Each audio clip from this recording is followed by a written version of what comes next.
design policy. INEC commences distribution of sensitive election materials to local government areas. Nigeria grasps to 3.2. And on the foreign scene, weakened cyclone Freddy battered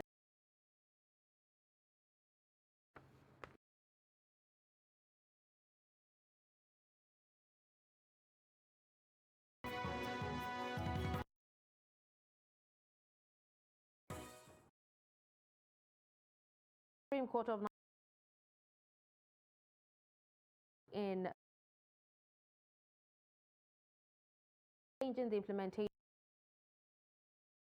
introduced by Shafiq acts for contempt of the court. At resumed hearing on Wednesday, the Apex Court granted motion on joinder by additional states wanting to join as plaintiffs, bringing the total number to 16. Counsels to both parties make oral arguments for and against their positions before the court, with the plaintiff counsel alleging constitutional breach and unilateral decision by the president and asking the court to set aside his recent directive on the policy. It is mandatory on the president to sit with the National Federal Executive Council for them to discuss the issue and agree on it.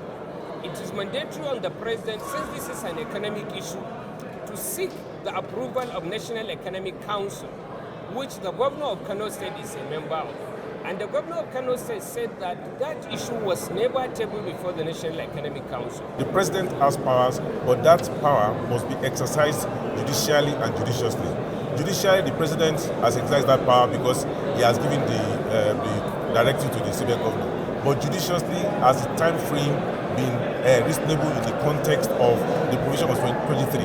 It is the contention of the plaintiffs that the time frame given is not reasonable enough, and to that extent, that policy is working hardship on the plaintiffs. The important thing is that pending the third when it will deliver its judgment, the interim order of the Supreme Court is still in place, and that is that the old 500 naira, 200 naira, and 1,000 naira notes are still legal tender.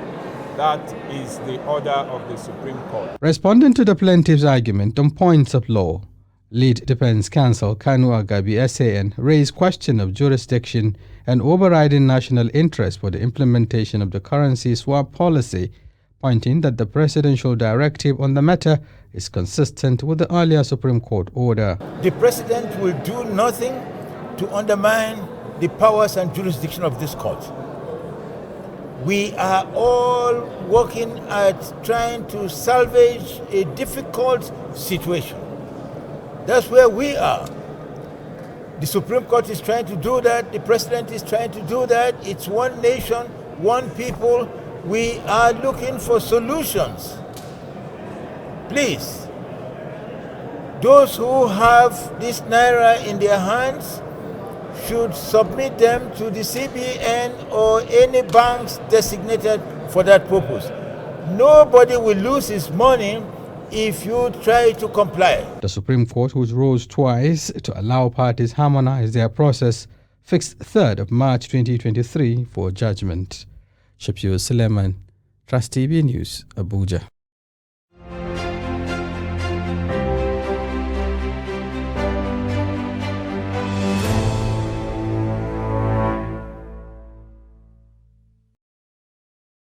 Of Saturday's presidential and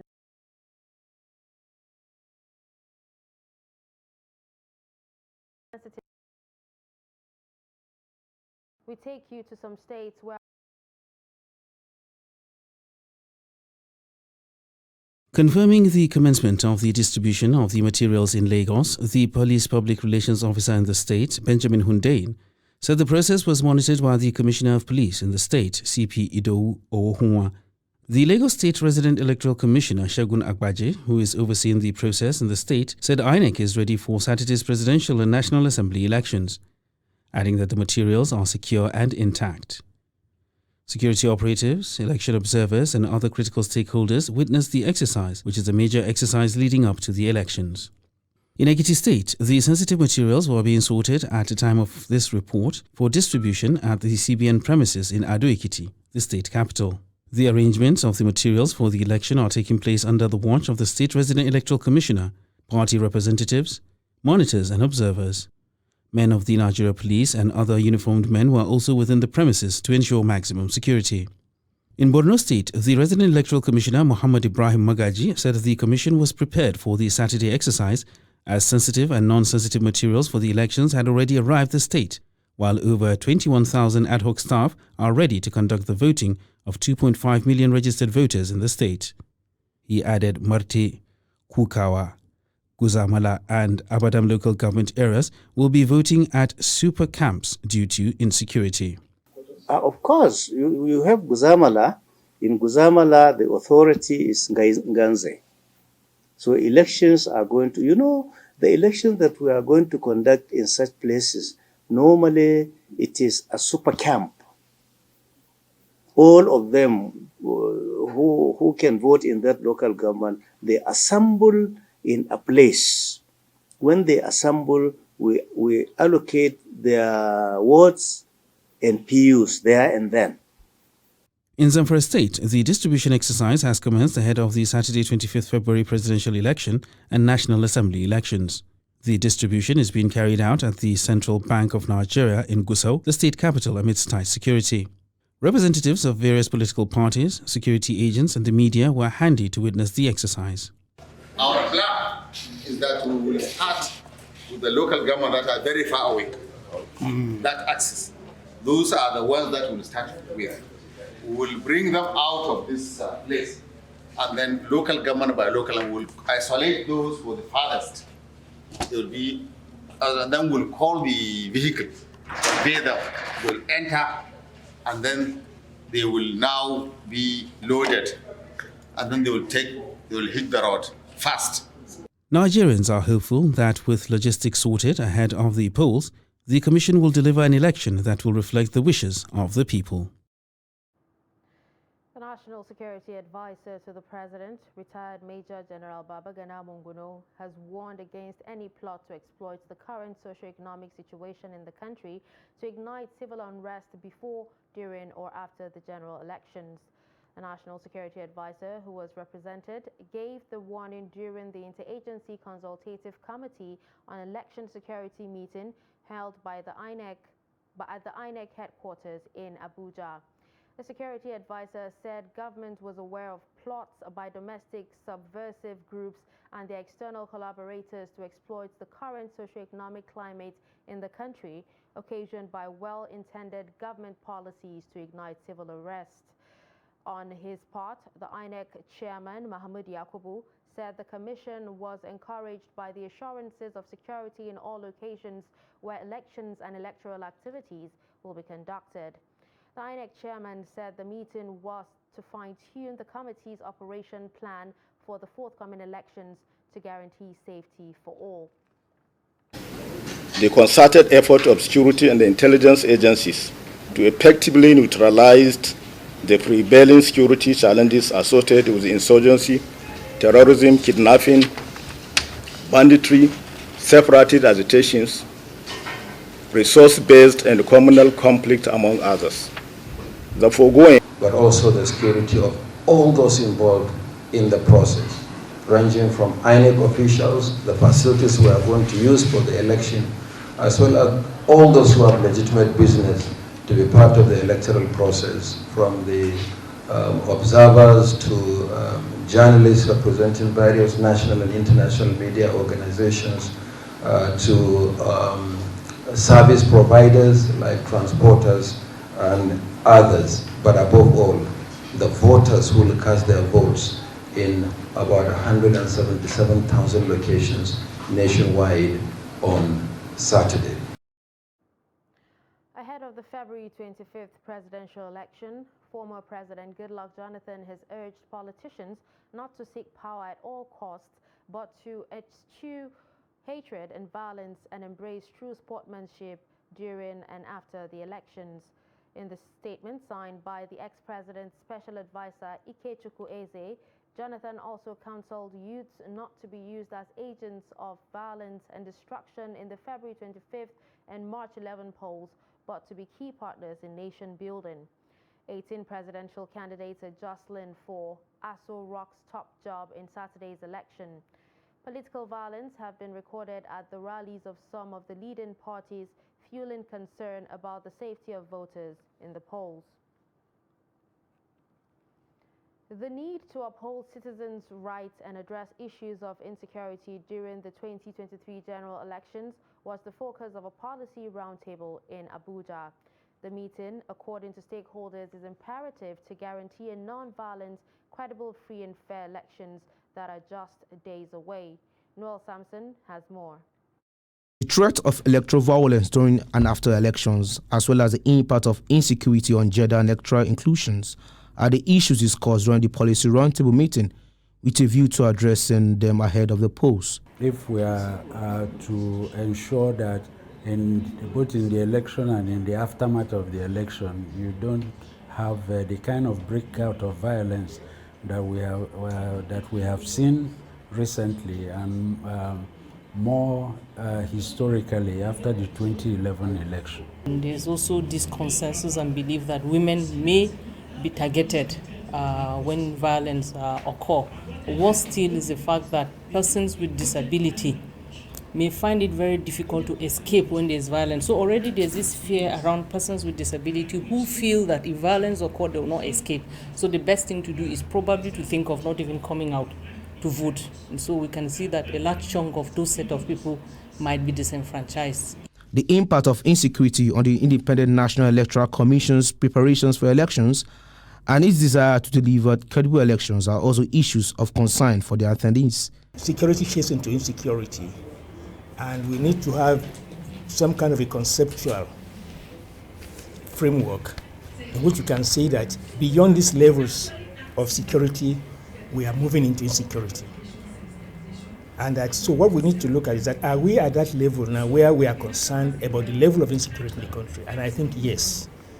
And I think yes because our insecurity is characterized by what I regard to, what reminds one of what one might call an anarchical society. That's a society in which life is becoming nasty, brutish.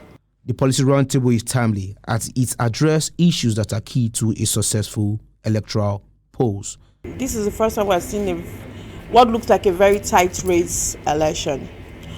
Besides being a tight race election, there are a lot of other indices. I mean, we're talking about current happenings, the fuel scarcity, the currency scarcity, a lot of other indices, including the fact that there's a threat of voter suppression. There's a threat of there's general insecurity across the country. Nigerians are hopeful that outing like this will contribute positively to efforts geared towards giving the country an election that will reflect the wishes of the people. Noel Sampson, Trust TV News, Abuja. Still on electoral matters, ahead of the 2023 polls, which is just a few days away, youths in the Federal Capital Territory have been urged to shun any act of violence that could jeopardize the conduct of credible polls. The FCT Minister, Mohammed Bello, made the call at a youth sensitization program organized by the Abuja Resident Youth Association. Mar'ia Umar tells us more.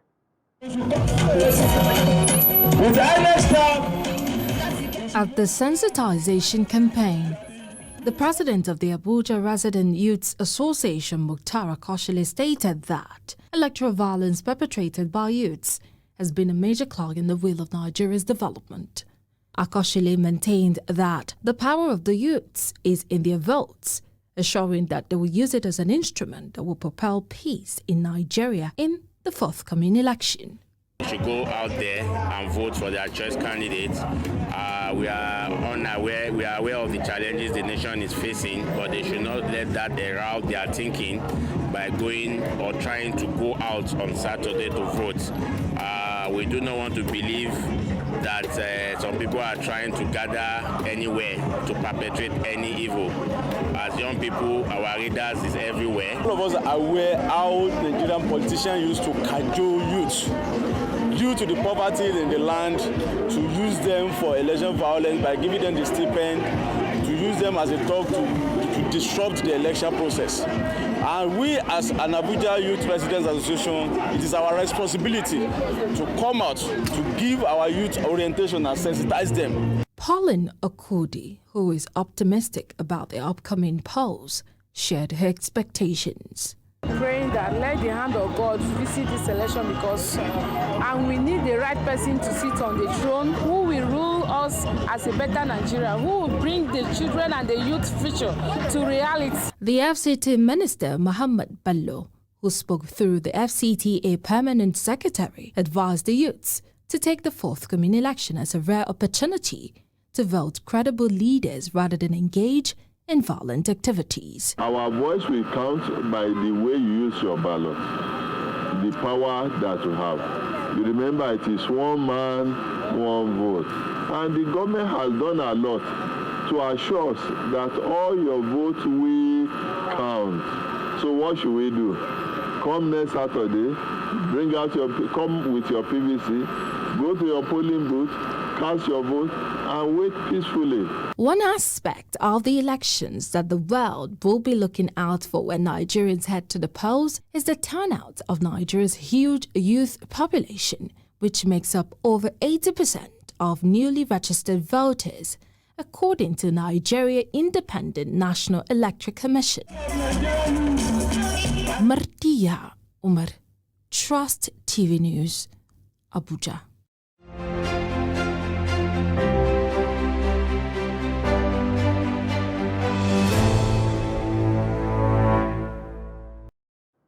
You're still watching Trust News Update. Coming up after the break. Intervention in the fight against insecurity. Do stay with us.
TV, documenting the Nigerian story.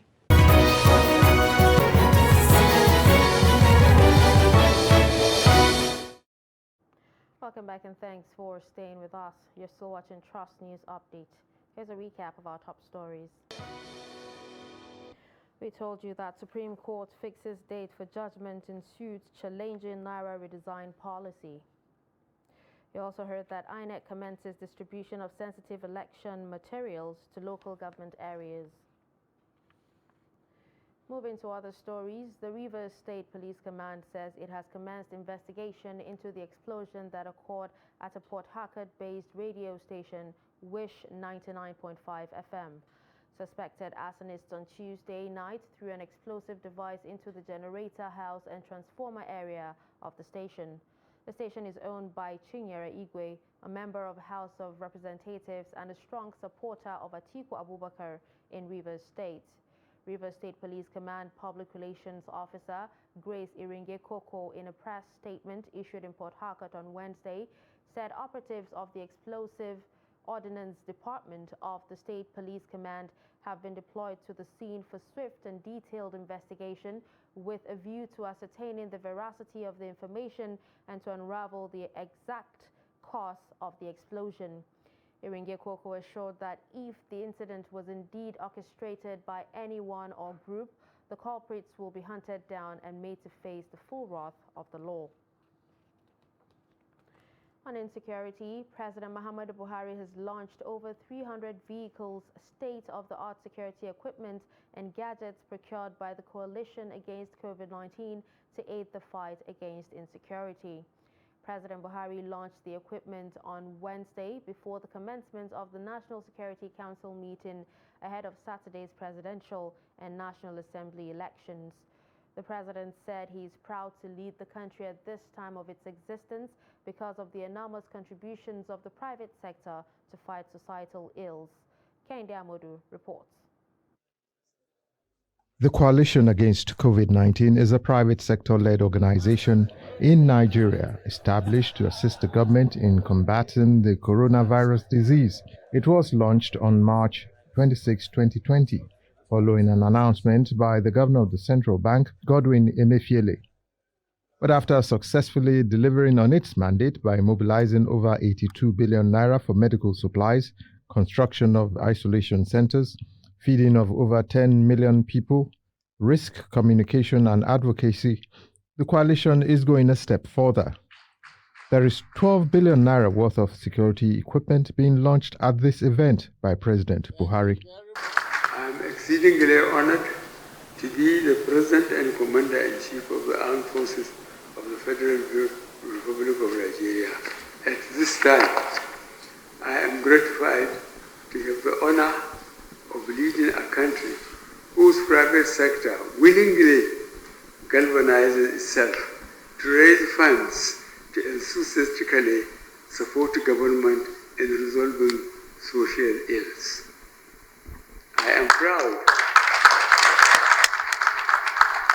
proud to say that there is nowhere in the entire world except in Nigeria where the private sector has voluntarily come together to assist the government efforts. Despite being the final intervention by COVID to the government and the people of Nigeria, there is no doubt that it is a huge commitment that has been made and has made a huge impact on Nigerians in the last 2 years. This donation marks the end of the COVID initiative as we wind down what has been deemed as example of patriotism, solidarity, and efficiency in terms of partnership between the public and private sectors.